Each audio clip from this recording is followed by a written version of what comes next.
Welcome to Masters of Self University podcast, your highest source of sacred truths and universal wisdom. Hello, beautiful souls. I'm Rachel Fiori, mystic, spiritual teacher, psychic healer, and founder of Masters of Self University.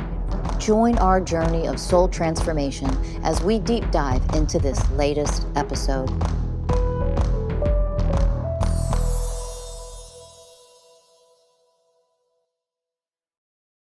Hello, everybody, and welcome to another episode of Masters of Self University podcast. I'm your host, Ellie Lee. And I'm your host, Morley. And today we are joined by MSU Certified Mystical Life Coach, Treloar Hocking, everybody. Woo! So happy to be here. Yeah, we're so happy to have you back. Treloar, let's just get into it. Today we're talking about stopping the cycles of families. Yeah, there's a lot of woundedness in families, right? You know, I think in a lot of ways through the work that the three of us have been doing at MSU, we understand that healing from our childhood wounds is paramount. It's frankly the way to liberation, right? And so just really wanted to talk to everybody about the fact that our childhood wounds are there. You know, our parents have childhood wounds. And our kids have childhood wounds if you're a parent already, and potentially their kids can have childhood wounds. And so I just really wanted to have a frank conversation about finding ways to stop that pendulum swing in families and to allow families to start healing. Mm-hmm. Yeah, you know, the difference between you and us, Treloar, is that you are a mother and you are also a grandmother. So Right? The angles from this are going to be deep from you. And, you know, we can only speak from our childhood wounds and then seeing it in our parents for sure. But what is it like for you to be a mother and then to witness your child growing up to be a mother and then take, you know, also being a caretaker of her children, which are your grandchildren? Right. And it's so true. So, you know, it's a trip when you embark on the path of becoming a parent, because I think it's not uncommon for us to say, oh my God, I'm never going to do the things that my parents did to me. And right there, we begin the pattern of that pendulum swinging. So if you can imagine, you know, my grandparent parented my mother very rigidly. And so my mom said, I'm never going to parent my kids rigidly. And I had a very detached mother. So when I became a parent, the pendulum swung back over to, I didn't like being raised by a detached parent. I have a lot of childhood wounds by being raised by a detached parent. So I'm going to raise my kids with that more rigidity. And so this is what happens. And so, you know, here in earnest, what you think is a loving parent conscious decision is actually just repeating a pattern that runs over and over and over in families and generations. And so, yeah, like I showed up every day as a parent that didn't want my kids to have detachment wounds. And of course, I had no idea what my wounds were per se. I knew how it felt. I had memories of experiences, which is why I was able to derive how I didn't want to parent. But I had no understanding why. I had no understanding that she didn't know any better, that her parents didn't know any better, and that even though I thought I was conscious, I don't know any better. And so I raised these kids the best I could, right? And now seeing my adult kids, one is 29 and the other is 32. They're both parents now. And to see them in their 20s and witness the problems that we, even just as mother, daughter, mother, son, had in communication and the woundedness that I could see that I imparted on them as a wounded child parenting children, you know, there's this sadness that I was really aware of. And I'm so grateful that I have the tools that I have now at MSU, because I get to really work on healing myself. And in that, I can help stop this pendulum swing in my family. Yeah. And, you know, seeing my kids parent as wounded children and seeing that pattern continuate, or, you know, the continuation of that in my grandkids. And it's just like, oh, make it stop. Yeah, for sure. Yeah, it's a big one, and I can't imagine seeing it front row like you can and like you do. Yeah. I'd love to ask you, now that you've been on your healing journey, how do you show up as a parent to your kids now that you have healed so much? You're still on journey, and there's so much that you've overcome and seen. What is that like now, and how do you show up as a parent to them now?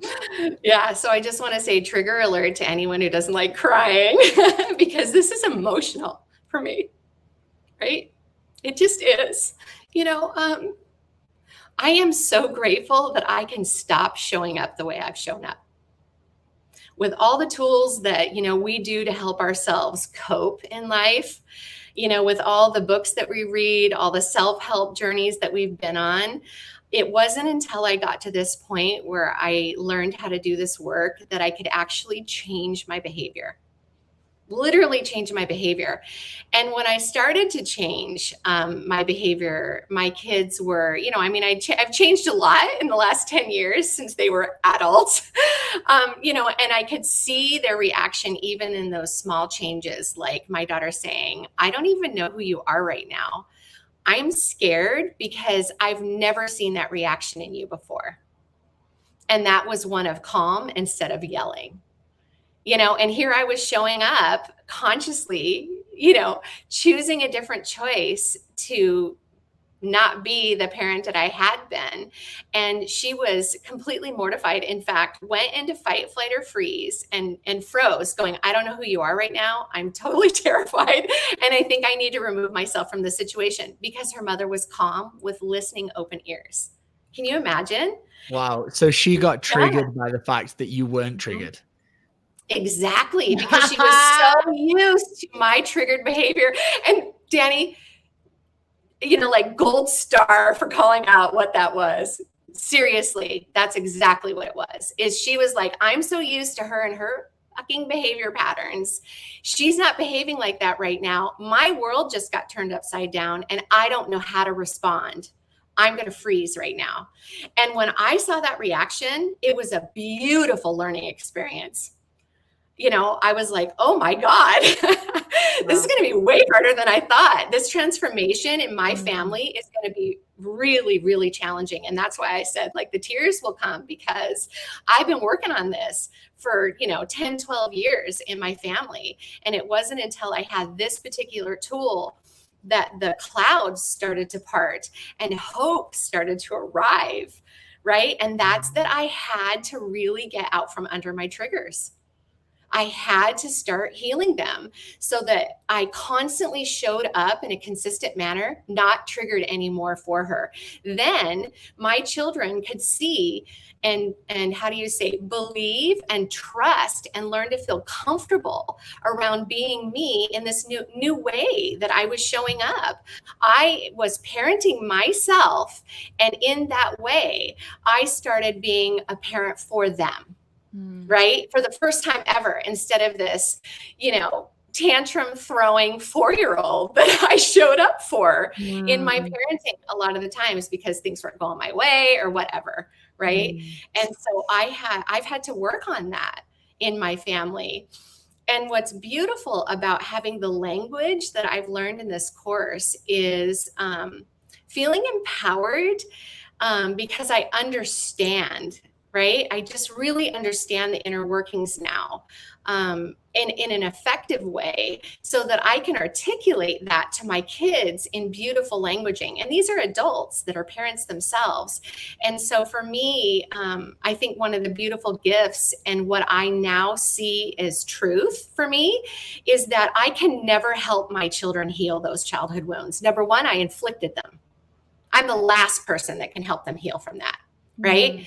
So if what I can do is demonstrate what healed looks like, demonstrate what a healthy parent looks like, right? Productive support for them as adults looks like.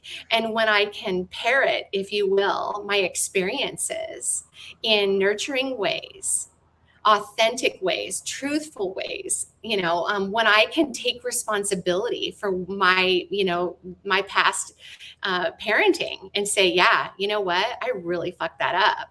and I'm really sorry, and I hope you can forgive me. That's what helps them understand that they're never going to get that from me again. And so in essence, I'm doing my part to stop that pendulum. That's all I can do, is show up as somebody new, show up as someone healed, and hope that in that demonstration, they have an opportunity to gain some skills themselves. And boy, would I love for them to do this work so that they can truly heal their childhood wounds, like we're, the three of us and everyone associated with MSU is like dedicated and willing to do. But it's their journey, right? So what I get to do is just sit back and show up as a different person, and hope to demonstrate how to parent differently with my grandkids. This organization we're all in, it's called Masters of Self, and it's called that for a very particular reason. Rachel didn't choose that name because it meant nothing, right? And what I'm hearing is, or what I'm understanding is, that you had to go through your journey of healing.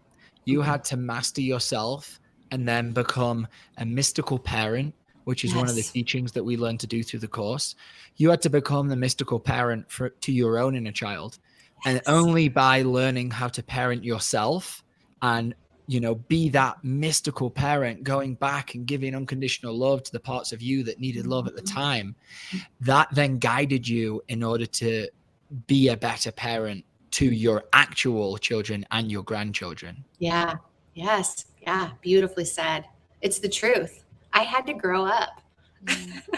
And guess what? I need to act like a grown up. I need to act like somebody that's healed and present and, full of unconditional love and acceptance of where somebody else is at. Yeah. Where they're at. And I'll tell you, one of my children is going through a really tough time.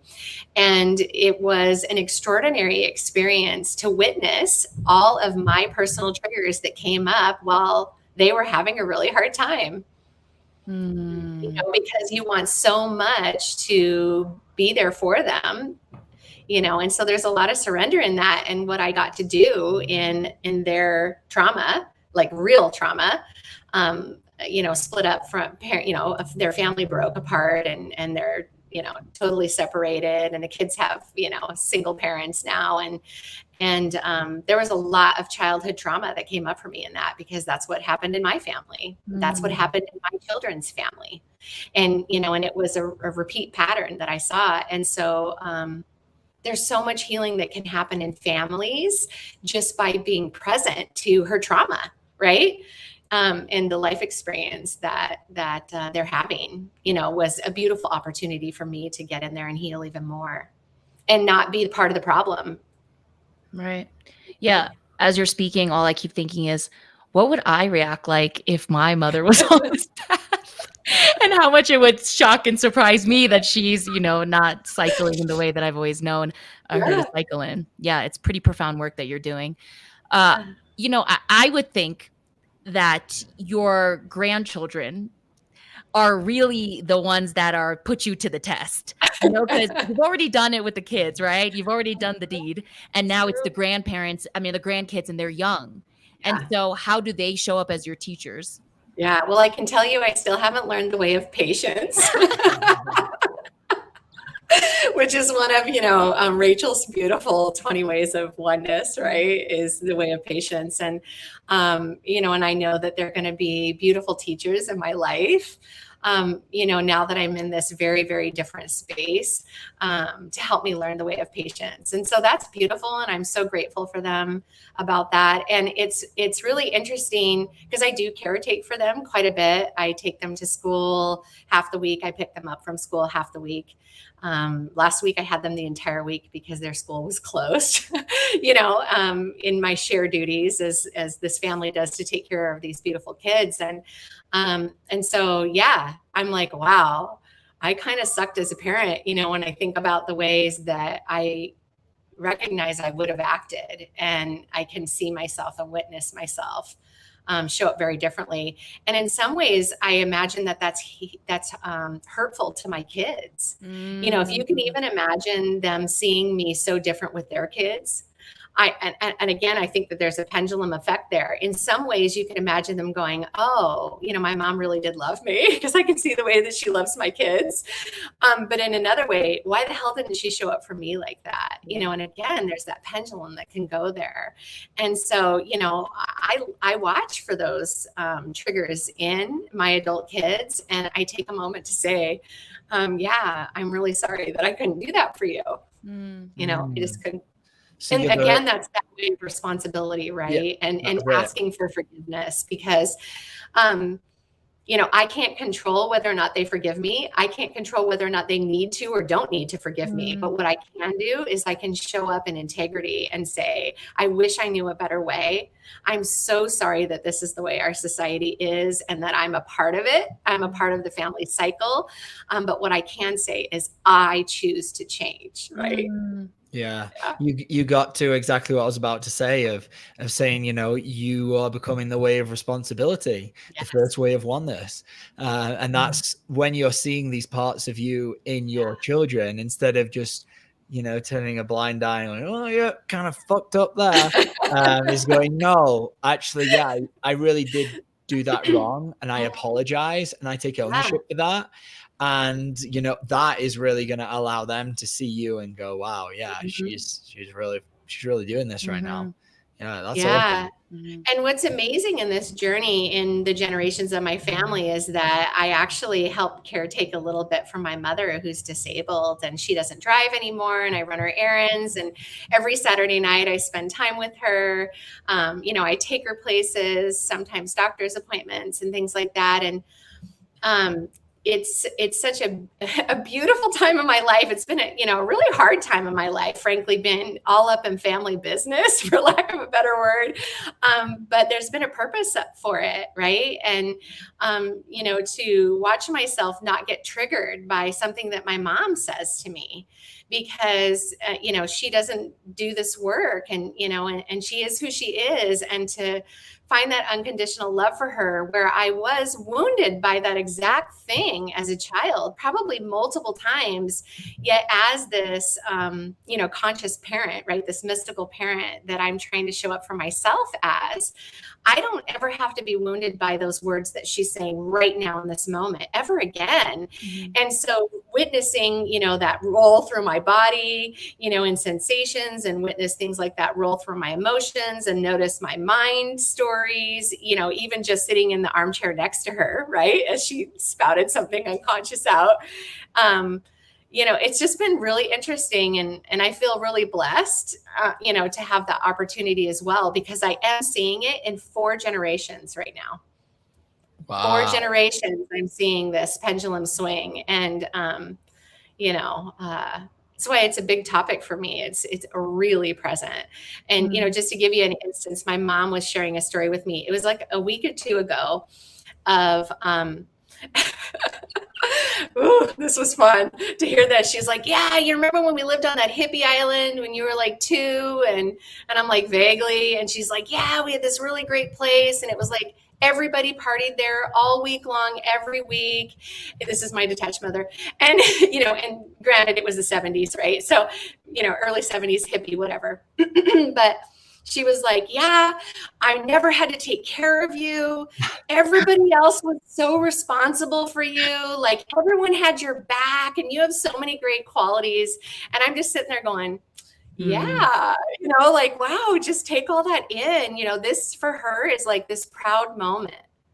And, and I know all the patterns that are in that. In me. I know the wounds that are in me. And frankly, I still may be uncovering some of those wounds in me. But I was like, wow, feel what that statement, what her story is in your body right now. And let's just go ahead and open your heart and work on alchemizing it right now in this moment, and forgive her. Right? Would you care to share a couple of those patterns and programs that you speak of?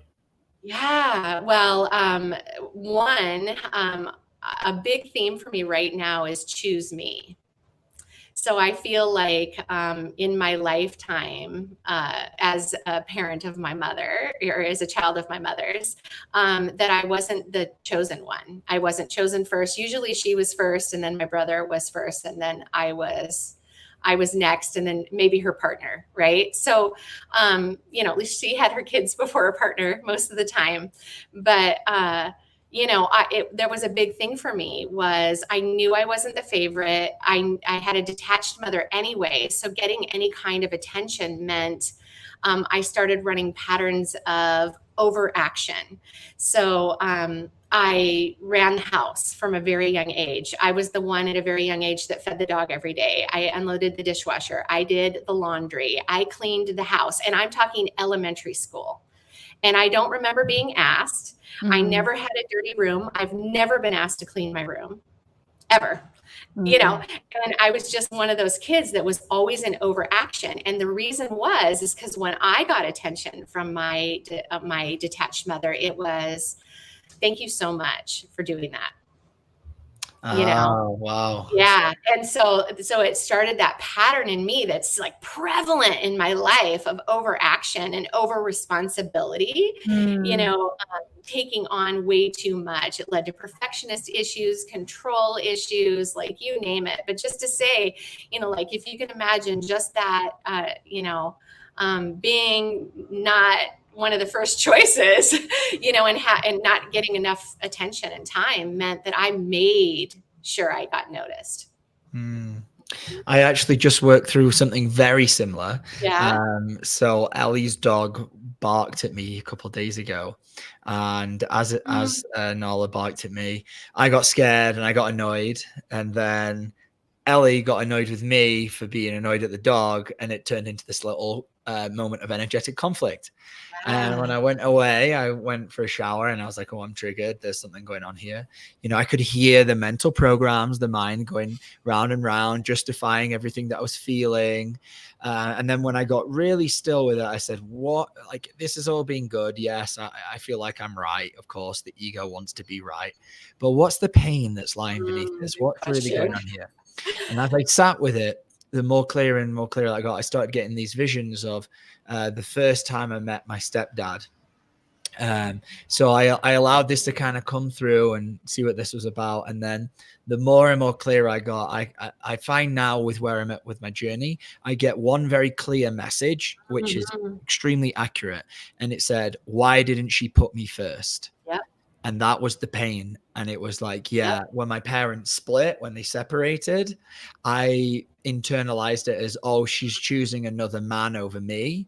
And that was the wound that was coming up. So as Nala, as the dog is getting all, starts barking because I startled her, in my mind, all I'm thinking is, well, why isn't my girlfriend sticking up for me? Why am I second place now? Yeah. Does she not care? So I really had to go into that. And like, this wound this is the first time I've intuitively knew that this wound existed. And it made sense that it did, but I wasn't able to feel it before. And now that I've peeled, it feels like enough layers off of my healing, right? I've been able to get to this wound finally that I kind of knew was there, but I never really felt it. Yeah. And so I'm looking forward to sometime soon getting triggered again by it so that I can go in and heal it, because it was active enough for me to feel, but because I wasn't sure I was just figuring it out. By the time that I'd figured it out, it felt like the energetic window had kind of collapsed. Yeah. And it was like, all made a lot of sense. And, with sometimes these wounds, you've got to go at it 2, 3, 4 times to be able to really get in at least on my own. I found that. And so I'm looking forward to getting into it. But yeah, I totally relate. It was like, as you were speaking, I was like, same wound manifested in a completely different way. Yeah. And like that story I shared with my mom, I worked on a lot of aspects of that relationship with my mother. I would say, there's been a point where I probably couldn't even have talked about something like that without just being in complete woundedness.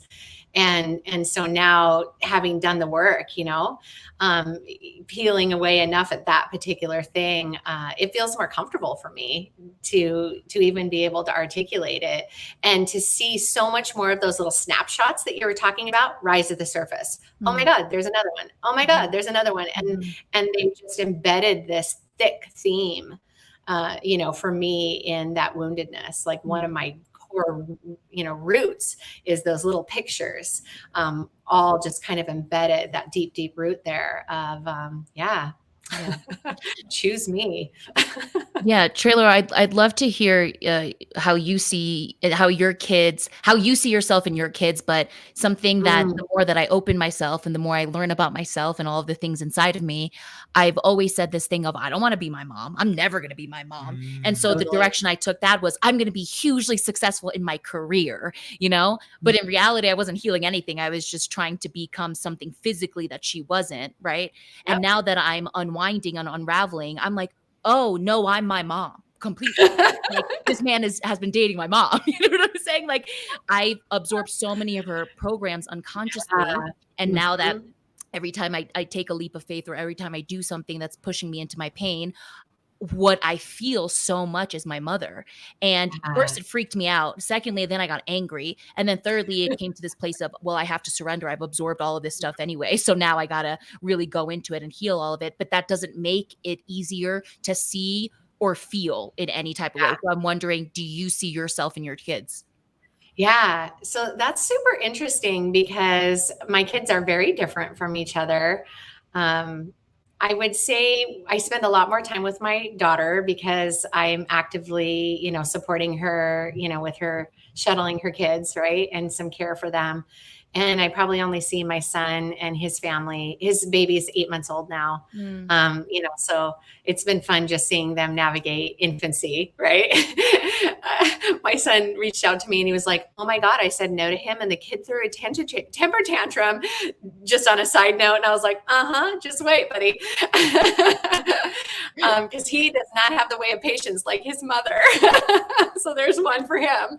But when I look at my daughter, I would say that, like you, just to point out what you said, it's like, you had said, Ellie, I didn't want to be like my mom. Right. And so, in a lot of ways you're not, even though you can see that you've got a lot of the same core wounds, there's a flavor to it that's different.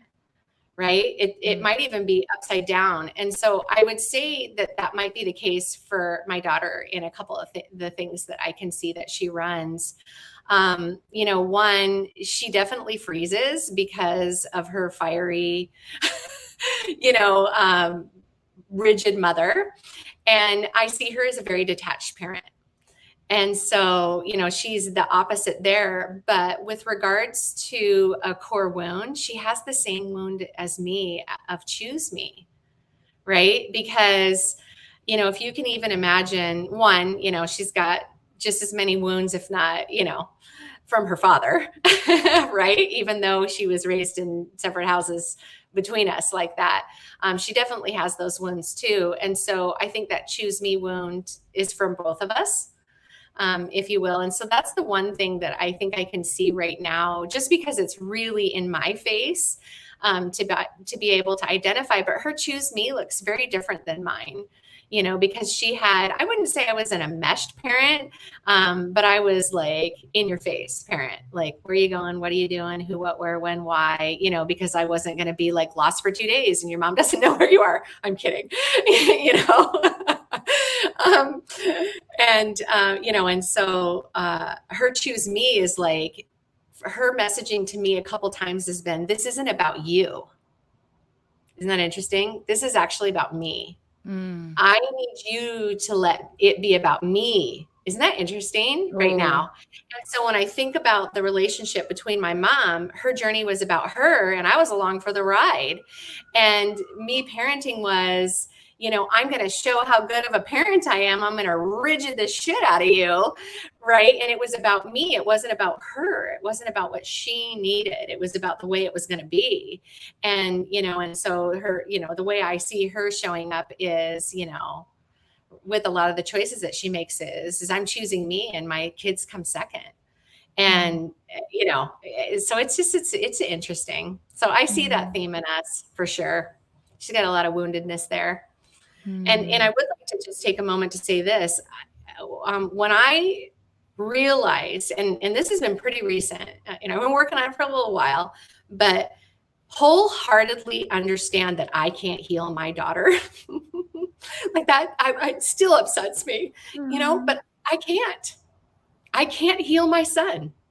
I can't. It's not my responsibility to heal my mother. It's not. I'm my responsibility, right?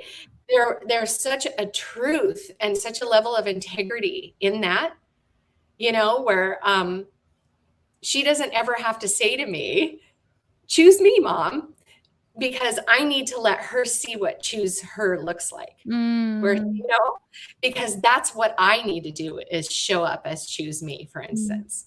Yes. Right? In that one aspect of healing each other. And so all I get to do is emulate and represent what that is for me outwardly, to my family, and show up differently. And that's through the way of presence. Yeah. Yeah. Do you have any advice for anyone that is working through the chosen, unchosen wound? Yeah. I think fundamentally is to remember your divinity. I think that we have a bigger wound than just that. And that's the separation from source in this human experience. And I think that the seed starts there. Isn't that wild? And so if we can remember our divinity and remember our oneness, we'll understand that we never have to be chosen again. Like, we're the chosen ones. We're all and everything all at the same time. Lovely. Thank you. Yeah. Thanks for asking. It's always fun to have something like that and you haven't articulated it out loud. Or even thought of it. So I appreciate the question. Yeah. I mean, what you're doing by taking divine responsibility over everything is you're changing everything for these generations that are coming after you. And, your grandchildren are so young, and I'm sure that, they're sponges. That's what we are as kids.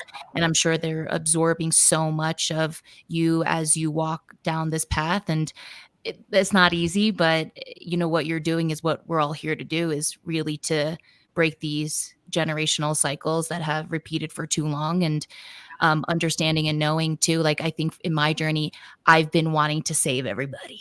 Like, that was a big part of my journey, because it's like, I have the key. I know, and I can help you get out of that. And when I've shown up like that, and especially when it comes to my mother, it's been this constant rejection. It's this big constant, like, no, no, no, no. And it wasn't until further in my journey where I'm like, you're not showing up in love at all, or compassion.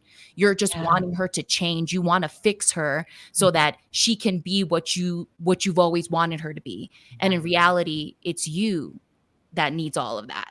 Yeah. And so then all of a sudden you can show up in a much more open way, and that energy of like needing you to do that dissolves.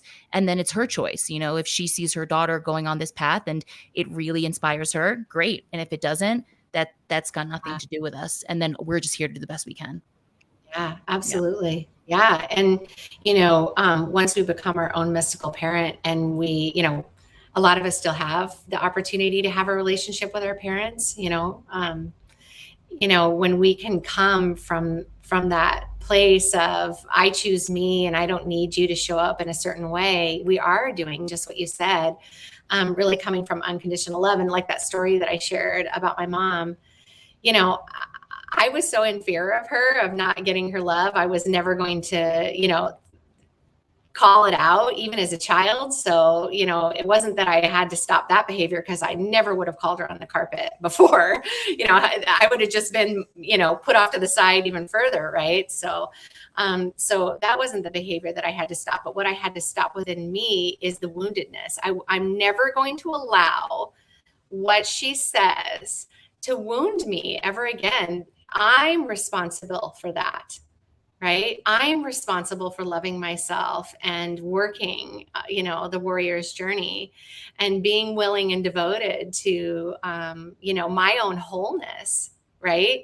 And, what I get from her, is not I don't have expectation in that. That's That's huge to let go of expectation in the way that someone's supposed to show up for you. Yeah. I don't, I cherish the time that we have. And sometimes it's, hard for her, I'm sure, to deal with me. And sometimes it's hard for me to do the same. And that's okay.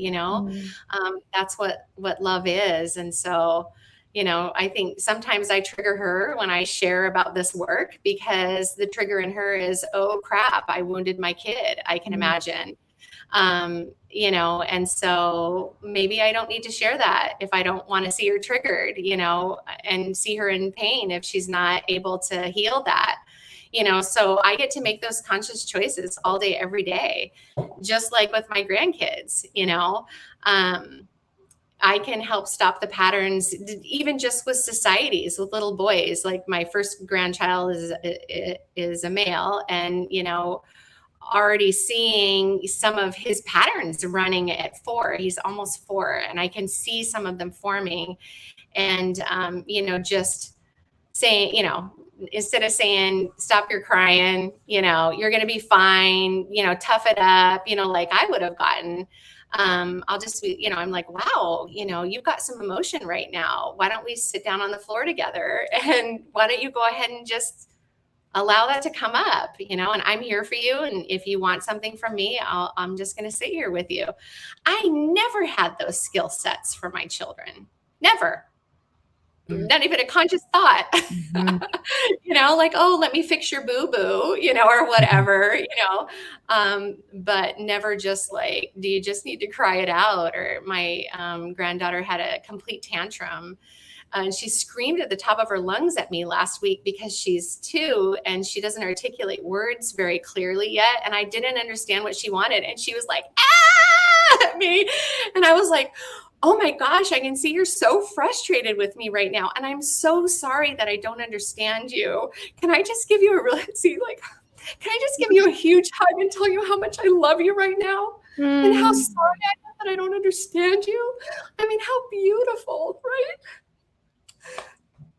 The old saying goes, hurt people, and healed people, heal people. And, we're talking about the cycles of family wounds and how it's affecting children and all of that. As you have healed, please, as you have healed, we're all still going through this process, but I know that you've done a considerable amount of healing. Has any of your family members come to you and kind of said, what's your secret and help me? What's amazing is I have a couple of sisters. We have a brother that's passed. I have a couple of sisters, and one of them in particular she's a real academic type. And when I say that, she's a voracious reader. Learning is her mission. And so when she's seen the transformation in me, she definitely asks.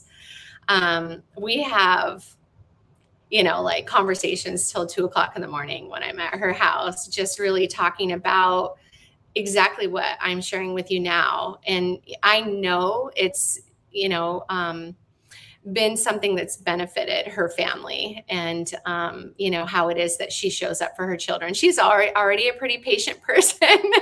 That was one of her attributes. She was raised in my dad's household, and I was raised in my mom's household. And, so we have different qualities that way. But it's been really amazing to get to, have someone have active interest and get to talk it out, with somebody who can relate, who saw it all.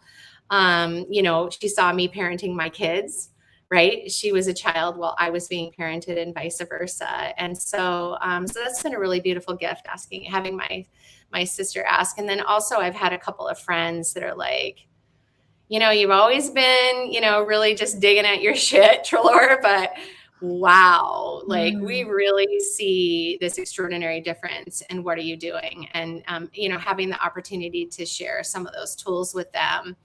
And just to say this, like I married a couple weekends ago, and about a month before that, I was at their house prepping for the wedding. And I just had this overwhelmed sense to tell her, like, serious truth of, the divine love and the appreciation in our journey together. That's the beautiful gift that spews out from us when we get to a point where we're starting to be able to breathe in and out on our own and learn what a little bit of healing looks like. And just to feel so safe in expressing a really, really high level of vibrational love to her, and to have her been somebody who's been with me in my journey. She's had sessions with Rachel, in all honesty. She's been a practice client of mine before. And so to have her be primed to receive, such a beautiful, heartfelt expression of friendship, so it just keeps getting better and better. Yeah. Yeah. Thank you for sharing all that. For anybody out there who is a parent, a grandparent, whatever it may be, sign up for a free consultation with Treloar. Work with her for a one-on-one for 3 months, because I think you just have so much to offer and so many different perspectives, and it's really beautiful. Yeah. So, Can I say something on that note? Yeah. You're never too old to ever to walk this path. That's right. Because a lot of people get stuck into the mindset when they get older into their years of like, oh, I've already done life. Right. I'm on the retired years. Yeah. It's never too late to decide, you know what? There is something deeper going on here. And actually, even though my children are grown up, I can still better guide them if I learn how to better guide myself. Yes. So even if you're out there, you're listening, you're a parent, maybe you're a grandparent, maybe you're a great grandparent, and you're even listening to this. If you are, props to you. But it's never too late. It's never too late to do this work, because the amount of love that you will open to will be completely worth all of it. I'd highly recommend it to anyone at any age. There's going to be a period at MSU where we're going to probably starting to work with more younger generations, but we're always open to anyone at any age that really is committed to this work. So all parents, if you're ready, call Treloar, call anyone else, jump on a free consultation call, and start your healing journey, because you won't regret it. Yeah, I love that. Beautiful. And just to piggyback on the fact that, as a parent, when you wake up to how you showed up, that shit hurts. Yeah. It sucks. You have to forgive yourself. And so what a beautiful way to help you navigate that than, to come get the tools that we have here. And I'm not going to say that, it's going to be, a lot of you have teenagers, or maybe you're already 8, 9 years, 10 years into, developing your kids, if you will, socializing your children and in your family trauma, if you will. But it doesn't matter where you start out at, even if you don't have kids yet. This stuff is amazing. It will change at whatever level wherever area in life you're at, it will change all aspects of it. It will. And the hopelessness that I can remember feeling as a mother, seeing my kids struggle and knowing that I contributed to that struggle, the hopelessness is fading away from me, because I truly understand I can't help them heal, but I have the power to heal myself and show up that way and be present that way all day, every day for them, and honor their journey, right? And honor their journey. And wait for them to ask, and send them to one of you two or one of the other amazing, because I can't do that for them, right? Yeah. It's beautiful.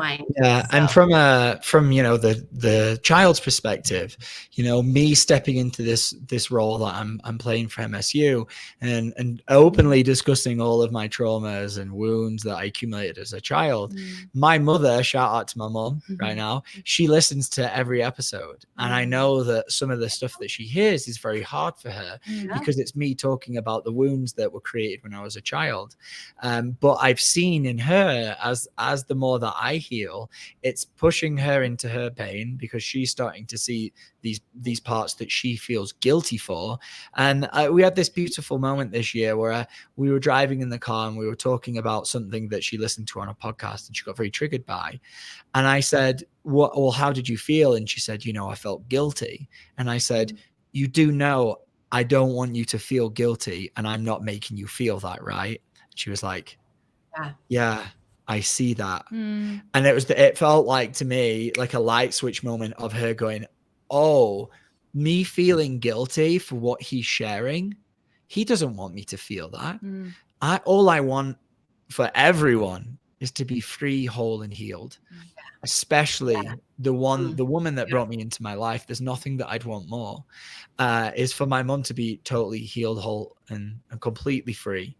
And so I just wanted to bring this up because even if you're listening to this as the child part of the parent-child relationship, you doing your work can help create more love for you and your parents. And maybe you're in a position where all of your wounds are meaning that you actually don't get along with your parents because of X, Y, and Z.